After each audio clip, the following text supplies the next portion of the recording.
আসসালামু আলাইকুম। বর্তমান যে স্বরাষ্ট্র উপদেষ্টা, এই স্বরাষ্ট্র উপদেষ্টার পদত্যাগ চায় বাংলাদেশের 80 থেকে 90% জনগণ।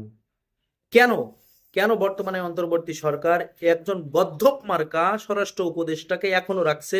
এটা আমাদের বুঝে আসে না। এই গদ্ধপ মার্কা স্বরাষ্ট্র উপদেষ্টাকে কেন রাখতে হবে এখনো? রাত 3টার সময় সে প্রেস ব্রিফিং করে যে আমি যেসব দোষর আছে তাদেরকে আমি সুস্থভাবে থাকতে দেব না। আরে বোকা, এতদিন কি করছো তুমি? দেশে একটার পর একটা ছিনতাই, একটার পর একটা ডাকাতি, আইন শৃঙ্খলা পরিস্থিতির অনেক অনেক অবনতি। একটুও উন্নতি নেই আইন শৃঙ্খলা বাহিনীর। আপনি ওখানে বসে বসে কি দুধ কলা খাচ্ছেন? আপনাকে কি ওখানে ওই প্রতিদিন মিডিয়ার সামনে এসে মিথ্যা কথা বলার জন্য আপনাকে উপদেষ্টা বানানো হয়েছে? জনগণকে নিয়ে তামাশা করেন, জনগণের চাওয়া পাওয়া নিয়ে তামাশা করেন। কেন এগুলো করেন? এই যে বর্তমান যে সরকার, এই সরকারের ম্যাক্সিমাম উপদেষ্টা এরা জুলাই গণ অভ্যুত্থানের যে আকাঙ্ক্ষা, এই আকাঙ্ক্ষা ধারণ করে না। এই আকাঙ্ক্ষা মনের ভিতরে ধারণ করে না। একটা একটারে কোথার থেকে এনে বসাইছে।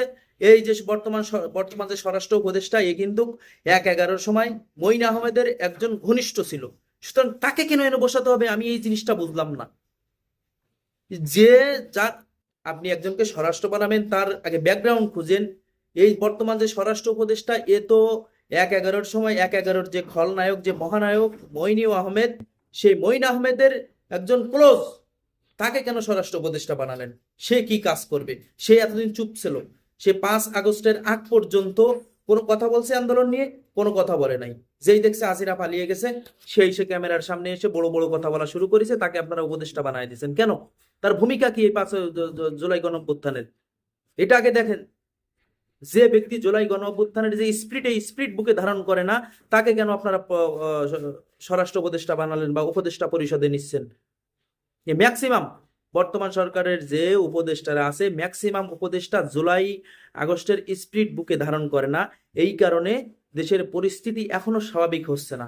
দেশের পরিস্থিতি স্বাভাবিক করার জন্য যারা জুলাই গণ অভ্যুত্থানে অবদান রাখছে, যারা জুলাই গণ অভ্যুত্থানের স্পিরিট বুকে ধারণ করে, যারা আওয়ামী বিরোধী, যারা আওয়ামীকে নিশ্চিহ্ন করতে চায়, তাদেরকে আপনারা উপদেষ্টা পরিষদে আনেন। দেখেন এরপরে কি হয়, বাংলাদেশের জনগণ কি বলে। বাংলাদেশের জনগণ যা চাইবে সেটা করতে হবে। তা যে সরকার আসুক বা যে সরকার থাক, এই রাজধানীতে প্রতিদিন রাজধানীতে প্রতিদিন ছিনতাই ডাকাতি, খুন, ছিনতাই ডাকাতি এগুলো হচ্ছে। কেন হবে এগুলো? এগুলো কেন আপনারা নিয়ন্ত্রণে আনতে পারছেন না? শুধু রাজধানী না, সারা দেশে আইন শৃঙ্খলা পরিস্থিতির অবনতি। সারা দেশে আইন শৃঙ্খলা পরিস্থিতির অবনতি। এইভাবে যদি চলতে থাকে তাহলে দেশ একটা ভয়ানক পরিস্থিতির ভিতরে পড়ে যাবে। সুতরাং এই স্বরাষ্ট্র উপদেষ্টার দ্রুত পদত্যাগ করেন।